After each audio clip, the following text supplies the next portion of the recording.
bater em ponto de faca. Porque eu nunca vou acreditar em sobrenatural. Não importa, não importa. Eu acredito em Deus, tá ligado? Mas eu acredito que, por acreditar em Deus, eu acredito que ele pôs as regras claras.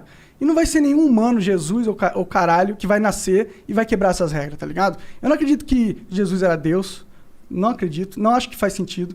Eu acho que o máximo que Jesus poderia ter sido, na minha visão, foi um cara genial, um filósofo genial, um intérprete da sabedoria passada de milênios e milênios durante a humanidade, entendeu? E esse cara teve a genialidade de condensar essas histórias e ser um avatar para elas, pelo qual eles pode ter criado uma organização na época que perdurou até hoje e ela foi muito importante para nossa sociedade. Mas eu nunca, na minha visão de vida, nunca vou conseguir imaginar Deus ou Jesus como um mago ou alguém que realmente tinha poderes de transformar água em vinho e tal. Eu imagino ele, eu acho que a sabedoria divina, a verdadeira beleza dessa porra não é que Deus vai dar poderes mágicos pra gente, entendeu?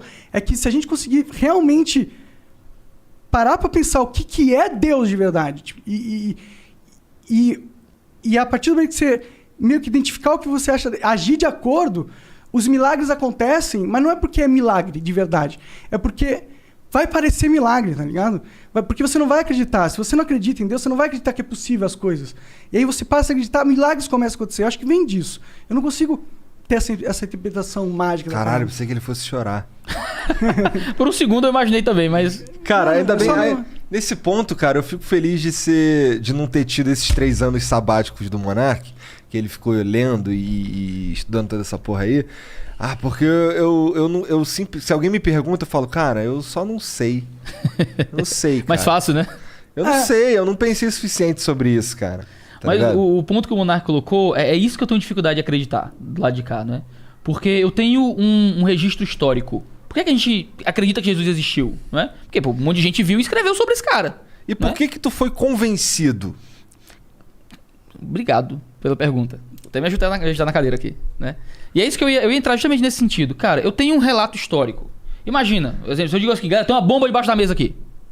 Tem uma bomba. O que é que você faz alguma coisa com isso? Você averigua se a bomba tá mesmo, ou você confia no que eu tô dizendo. Eita, o Iago é uma fonte confiável, ele não ia dizer isso só de sacanagem, e a gente confia na fonte, né? A gente, quando recebe uma informação, a gente faz alguma coisa com ela, geralmente. Eu tenho um documento. Esse documento foi escrito por alguém, sobre outro alguém, não é? Esse documento é o Novo Testamento. Esse Novo Testamento fala que teve um caba que nasceu, viveu, fez um monte de coisa impossível pro ser humano, ressuscitou morto, curou aleijado, pregou o evangelho pros pobres, é o que tá escrito lá, não é? E esse cara dizia que era Deus. 4 livros diferentes. Né? Mateus, Marcos, Lucas e João, né? São os 4 relatos do Evangelho, que apresentam Jesus de uma perspectiva complementar, mas o Mateus está mais voltado para convencer os judeus, João mais voltado para convencer os gregos, Lucas fala um pouco mais do aspecto dos ensinos de Jesus, Marcos da história de Jesus. Então existe motivos para existirem 4, representam perspectivas um pouco a públicos diferentes, digamos assim, né? Então a gente tem esses evangelhos dizendo isso. Fora Paulo, fora Pedro, fora os apóstolos que escreveram outras coisas e tal. Um outro documento histórico que cita um Jesus que existiu e tudo mais. Então a gente tem esses relatos. Esses relatos foram escritos para dizer que teve um cara que dizia que era Deus, que ele ia levar os meus pecados, que ia me juntar com Deus, que ia limpar toda a maldade do meu coração. Eu ia continuar sendo um pecador miserável, mas que por causa da justiça dele, eu ia poder ser unido novamente ao Senhor. É isso que o cara disse. O cara morreu e ressuscitou para provar isso. É o que o relato diz. É um relato que, se eu acreditar nele, eu tenho que acreditar que que Jesus é Deus, que Deus é pessoal, esse negócio todo que a gente está conversando. Se eu acredito no relato, como está lá, eu preciso acreditar no cristianismo corrente, né, e ortodoxo. A não ser que eu tente... não, mas o relato talvez não signifique isso. E esse eu acho que é o problema. É mais coerente para mim ser um cristão e crer na Bíblia de forma tradicional, ou ser um ateu, mas achar que a Bíblia é falsa. Ponto. Entendeu? Tentar olhar pra Bíblia e dizer, não... Ou então pode ter o meio do caminho? Então, o meio do caminho pode ser... Eu acho que a Bíblia é valiosa. Eu acho que culturalmente ela representou uma crença de um tempo e tal, mas eu não creio nela. Também é uma possibilidade. Tentar reinterpretar a Bíblia para significar alguma outra coisa diferente, um Jesus que na verdade era, mas não era... Isso é usar o texto como quiser. Eu acho que isso a gente não consegue fazer de uma forma que respeite o texto e a arte da interpretação. Mas a gente lendo a Bíblia, a gente...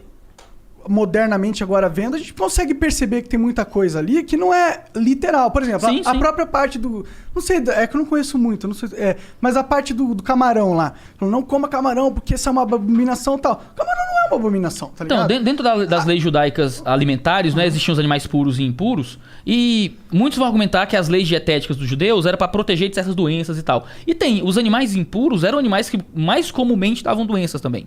Mas é Você porque acha que isso é uma coincidência? Então, a lei mosaica, ela tinha uma função também de criar um padrão de impureza cerimonial.